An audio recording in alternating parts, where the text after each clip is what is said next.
하나님의 사랑 안에서 살아가시기를 축복합니다. 오늘 함께 보실 하나님의 말씀은 예레미야서 21장 4절 말씀입니다. 이스라엘의 하나님 여호와께서 이와 같이 말씀하시되 보라, 너희가 성 밖에서 바벨론의 왕과 또 너희를 애워싼 갈대아인과 싸우는 데 쓰는 너희 손의 무기를 내가 뒤로 돌릴 것이요 그것들을 이 성 가운데 모아드리리라.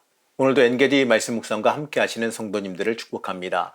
우리를 향한 하나님의 사랑과 평강이 여러분들에게 함께 하시기를 축복합니다. 오늘 말씀은요, 유다의 이 마지막 왕인 시드기야 왕과 예레미야 선지자의 대화를 담고 있습니다. 이 바벨론에 의해서요, 이 멸망당하기 직전이니까 시드기야 왕은 예레미야 선지자에게 하나님의 도움 간구하기를 요청합니다. 어쩌면 당연한 요청이지요. 이 위기의 상황에서 하나님께 매달리는 건요, 당연한 일이기 때문에 그렇습니다. 2절 말씀은 이 시드기야의 이러한 마음을 잘 담고 있습니다. 바벨론의 느부갓네살 왕이 우리를 치니 청컨대 너는 우리를 위하여 여호와께 간구하라. 여호와께서 혹시 그의 모든 기적으로 우리를 도와 행하시면 그가 우리를 떠나리라 하니, 이 요청에는요, 하나님께서 행하시면 이 위기와 어려움에서 이겨낼 수 있다라고 하는 그 믿음을 읽을 수가 있는 겁니다. 맞습니다. 이 모든 어려움 가운데에서 우리를 건져주실 분은 하나님 맞습니다. 이 하나님께 의지하는 것이요, 지혜로운 대처라는 겁니다. 그런데요, 하나님이 여기에 대한 답변으로 멸망할 것을 말씀하세요. 4절 말씀입니다. 이스라엘의 하나님 여호와께서 이와 같이 말씀하시되 보라, 너희가 성 밖에서 바벨론의 왕과 또 너희를 애워싼 갈대아인과 싸우는 데 쓰는 너희 손의 무기를 내가 뒤로 돌릴 것이요 그것들을 이 성 가운데 모아드리리라. 하나님 앞으로 나아갔는데 하나님의 도움을 구하는데 도와주시는 것이 아니라 이 바벨론에 패망할 것을 말씀하십니다. 예레미야는요, 하나님의 심판을 벗어날 수가 없으니까 이 바벨론에게 항복하는 것만이 우리에게 너희의 존재를 유지할 유일할 방법이라고 말합니다. 유다는요, 바벨론과 맞서 싸우는 게 살 길이라 생각했지요. 그래서 하나님의 능력을 힘입어서 그 싸움을 이길 방법만 생각했습니다. 하지만 하나님의 생각은 달랐지요. 하나님의 생각과 유다의 생각이 충돌하고 있습니다. 하나님은 이 포로 생활을 통하여서 잃어버린 그들의 본질을 되찾기를 원하셨습니다. 그 고난과 어려움을 겪으면서 다시 본질을 회복하기를 원하셨습니다. 하지만요, 시드기야를 비롯한 그 유다는 당장의 어려움만을 해결하길 원했지요. 사실 사람의 본성이 그래요. 이 당장의 어려움과 고난이 해결되기를 원합니다. 그리고 이 극적인 반전을 항상 기대하기 마련이지요.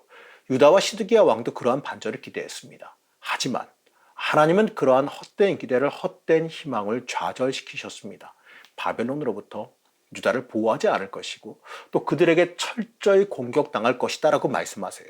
이 당시 유다 사람들의 관점에서 하나님의 성전이 있는 그 시온이 함락당한다는 것은요, 이들은 상상하지도 못할 일이었어요. 자신들이 어떠한 죄악을 저지르더라도 하나님이 세우신 예루살렘, 하나님의 성전이 있는 그곳은요, 안전할 것이다라고 생각을 했습니다. 하지만 이 보호자가 되시리라 생각했던 하나님께서 친히 예루살렘을 치시겠다라고 말씀합니다. 5절 말씀입니다. 내가 든 손과 강한 팔, 곧 진노와 분노와 대노로 친히 너희를 칠 것이며, 이스라엘에게 이 응답은요, 엄청난 충격으로 다가왔을 거예요. 하나님께서 이 예루살렘 함락을 허락하시고 또한 직접적인 공격을 하신다라고 말씀해요. 사실 하나님의 공격에 맞서는 건요, 죽음뿐이에요. 이 말씀을 통해서 알 수 있는 것은요, 바벨론의 침공이 하나님의 허락 아래에서 이 하나님의 손길로 인해서 이루어진 일이라는 겁니다. 자, 그렇다면 유다가 살아남을 방법은요, 하나님 앞에 순종하며 이 바벨론에 항복하는 일밖에 없습니다. 하지만 시드기야 왕과 유다는요, 맞서 싸울 것이고 하나님이 도우실 것이다라고 생각했어요. 마치 우리나라 속담 중에 이 떡 줄 사람은 생각하지도 않는데 김치국부터 마신다, 이런 말과도 같지요. 하나님은 징계를 생각하시는데 이들은 하나님이 도와주실 것이라 생각합니다. 아니, 하나님께서 이뻐하시고 회복시켜 주실 만한 이유가 전혀 없는데 무슨 근거로 예루살렘이 안전하리라 생각했는지 참 안타깝기만 하지요. 이 시드기야 왕은요, 예레미야에게 여호와께 간구하라라고 하는 그 요청을 하기 전에 이 자신들의 죄악을 먼저 돌아봤어야 됩니다.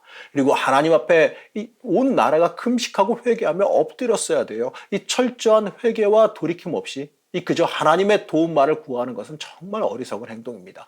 우리도 이 말씀을 보면서 깨달아야지요.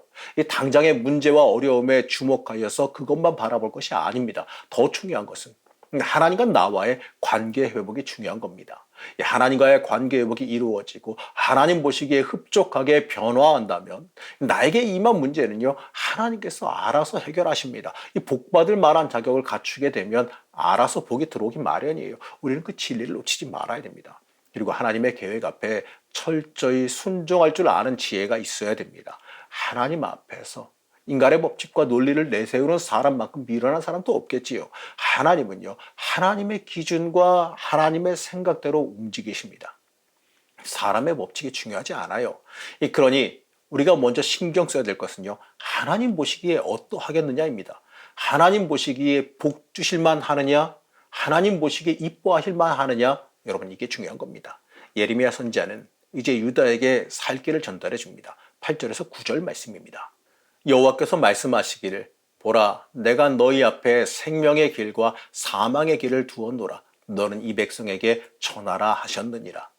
이 성읍에 사는 자는 칼과 기근과 전염병에 죽으려니와 너희를 애워싼 갈대아인에게 나가서 항복하는 자는 살 것이나 그의 목숨은 전리품같이 되리라. 바벨론에 항복하라는 말씀이지요. 하나님께서는요, 유다가 생각하는 길과 전혀 다른 길을 제시하십니다.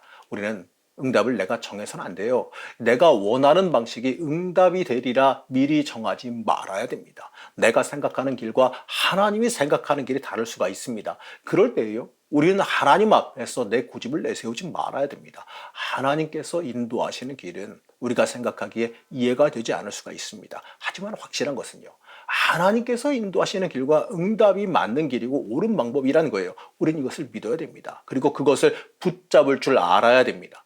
내가 원하고 가려고 하는 길이 있어도요, 하나님께서 그 길이 아니라고 하시면, 그 길로 가지 말라고 하시면 우리는 그 말씀에 순종하고 멈춰야 됩니다.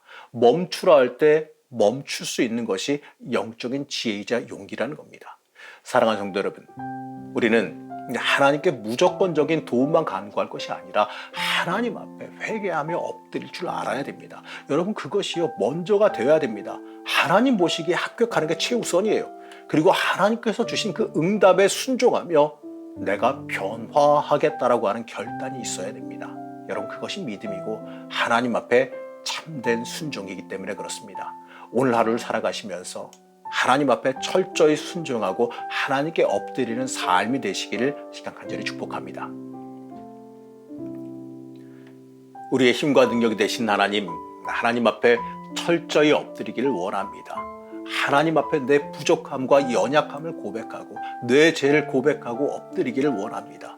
회개의 영이 임하게 하시고 그로 인하여서 하나님 앞에 합격하는 은혜가 있게 허락하여 주시옵소서. 하나님의 인도하심에 철저히 순종하며 살아가길 원하오며 거룩하신 예수님의 이름으로 간절히 기도드렸습니다. 아멘.